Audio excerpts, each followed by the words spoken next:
اب ہم آہستہ آہستہ اسٹیپ کو ڈسکس کرتے ہیں کہ جب آپ کے رشتہ آتا ہے تو آپ نے تو پردہ کیا ہوا ہے، الحمدللہ الحمدللہ. تو اب جب رشتہ آتا ہے اور وہ لوگ آپ سے بات چیت ہوتی ہے جو بھی ہے، اگر ان کی ڈیمانڈ پردہ نہیں ہے یا آپ ان سے پردے کی ڈیمانڈ کرتے ہیں کہ بھئی میں نے پردہ نہیں اتارنا اور وہ اس کے اگینسٹ جاتے ہیں، تو کبھی وہاں پہ رشتہ نہ کریں، کبھی بھی نہ کریں، کیونکہ جو اللہ کے حکم پر چلنے والوں کو ایکسپٹ نہیں کرتے وہاں آپ کا کوئی کام نہیں، وہاں آپ کی کوئی خوشی نہیں، وہاں آپ کا کوئی سکون نہیں، وہاں آپ کی کوئی لائف نہیں جو آپ کو جنت میں لے جائے، وہاں کوئی آپ کے بچوں کے لیے بہترین مستقبل ہو ہی نہیں سکتا. مارک مائی ورڈز، اگر کوئی رشتہ ایسا آئے جو آپ کو کہے کہ بیٹا بیٹی آپ کو نقاب اتارنا پڑے گا، ہمارے گھروں میں ایسا نہیں ہوتا، وہ کروڑ پتی ہوں، ریجیکٹ کرتے، آپ ریجیکٹ کریں، آپ کو نہیں چاہیے وہ رشتہ.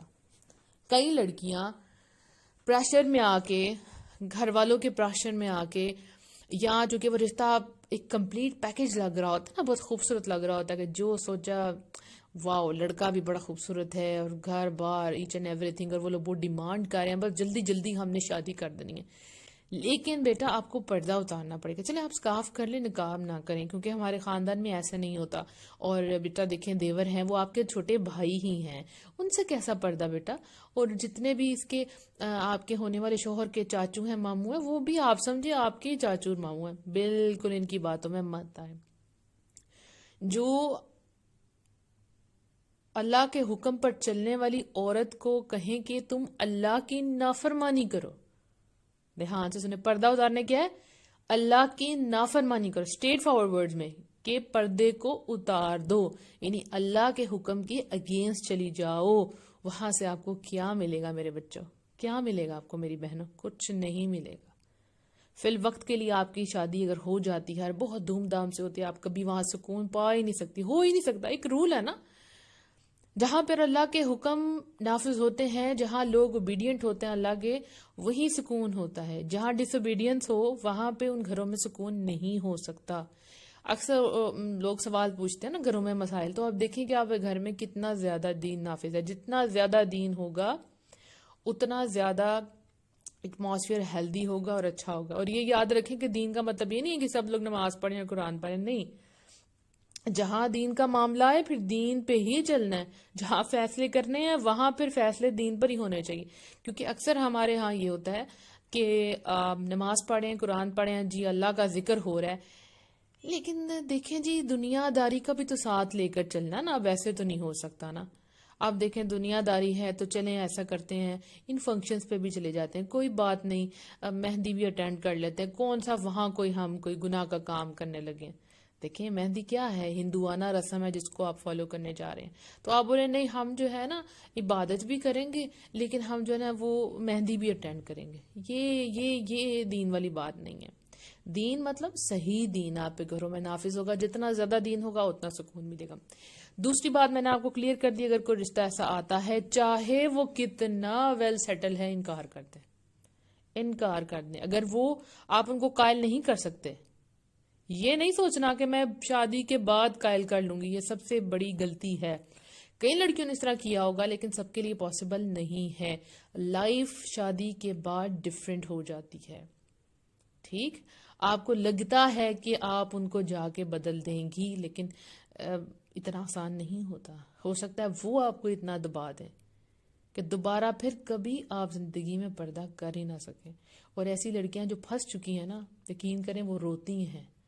ان کو پتا ہے کہ کوئی چیز ان سے بچھڑ گئی ہے. جس سے کسی کا بچہ اس سے بچھڑ جاتا ہے نا، جس سے اس کو بہت محبت ہوتی ہے کسی ماں کو، بالکل ایسی ان کو جب ان سے پردہ دور ہو جاتا ہے ان کو لگتا ہے کہ they are just incomplete without نقاب، رائٹ؟ کیونکہ وہ اس خوشی سے گزر چکی ہیں، وہ اس سکون سے گزر چکی ہیں، وہ اس اطمینان سے گزر چکی ہیں، تو وہ سکون نہیں پا سکتی. سو اگر آپ اللہ کے دین کی خاطر اگر آپ اس رشتے کو ریجیکٹ کریں گی تو اللہ سبحانہ تعالیٰ آپ کو بہت نیک اور اچھا رشتہ عطا فرمائے گا. کیونکہ یہی حقیقت ہے کہ جب آپ اللہ کے لیے کسی چیز کو چھوڑتے ہیں، کسی بھی چیز کو آپ چھوڑتے ہیں، اللہ اس سے بہتر الٹرنیٹو آپ کو عطا کرتا ہے، اس سے بہتر چیز آپ کو عطا کرتا ہے. یہی حقیقت ہے. ایک دعا ہے نا، انا للہ و انا الیہ راجعون، اللہم اجرنی فی مصیبتی و اخلف لی خیرا منہا. یہ مصیبت کے وقت دعا پڑی جاتی ہے، اور اس میں یہی ہے کہ اللہ سبحانہ تعالیٰ اس مصیبت میں ہمیں اجر دیں اور اس سے بہتر آلٹرنیٹو ہمیں عطا فرمائے.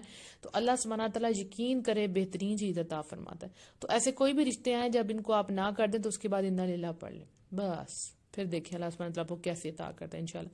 اچھا دیکھیں ایک اور بات، ایک رشتہ ہے جو آپ کے لیے زبردست ہے، جس کو آپ کی فیملی سمجھتے زبردست ہے، لیکن وہ پردہ ایکسیپٹ نہیں کرتے. اور ایک فیملی وہ ہے جو فائنینشلی آپ کو لگتا ہے اتنی اسٹرانگ نہیں ہے، بٹ وہ پردے کی ڈیمانڈ رکھتے ہیں. تو یاد رکھیں اس رشتے میں بہت برکت ہوگی.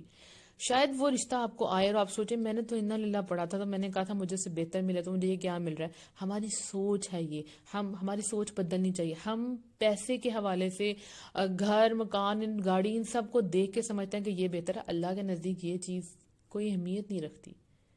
اصل چیز تقویٰ ہے. جن کے گھروں میں اللہ کا خوف ہے، میں آپ کو بتاؤں اتنے میسیجز آتے ہیں، عورتیں اتنی پریشان ہوتی ہیں اپنے ہسبینڈ اور سسرال والوں سے. آپ کو پتہ ہے مین چیز کیا مسنگ ہے؟ اللہ کا خوف. جن گھروں میں اللہ کا خوف نہیں ہوتا وہ عورت کے حقوق کبھی ادا نہیں کرتے. وہ ان کے ساتھ جیسے ان کا دل کرتا ہے ویسے معاملات کرتے ہیں. کوئی خدا خوفی نہیں ہے. وہ نہیں سوچتے کہ یہ بھی کسی کی بہن ہے، کسی کی بیٹی ہے. وہ نہیں سوچتے کیونکہ خدا کا خوف نہیں. جس کو خوف ہوگا کہ ہمیں اللہ کو جواب دینا ہے یا یہی سب کچھ ہماری بیٹیوں کے ساتھ ہو سکتا ہے، ہماری بہنوں کے ساتھ ہو سکتا ہے، تو وہ کبھی ایسا نہیں کرتے. تو جس گھر میں خدا خوفی ہے وہاں چپ کر کے رشتہ کروا لیں. اللہ سبحانہ تعالیٰ وہاں سے برکت عطا فرمائے گا. باقی تھوڑے بہت اختلافات جو گھروں میں ہوتے ہیں وہ تو سب گھروں میں ہوتے ہیں نا، میاں بیوی کے درمیان میں ہوتے ہیں، لیکن اصل چیز ہے برکت. دیکھیں بینگ اے مدر، اگر میری کسی ایسی جگہ پر شادی ہو جہاں پہ میرے بیٹے کا فیوچر سیکیور نہیں ہے، یاد رکھیں یہ میں دل سے کہہ رہی ہوں، جہاں میرا بیٹا اسلامی آپ کہہ لیں کہ اسلام پر چلتے ہوئے اپنی زندگی نہیں گزار سکتا،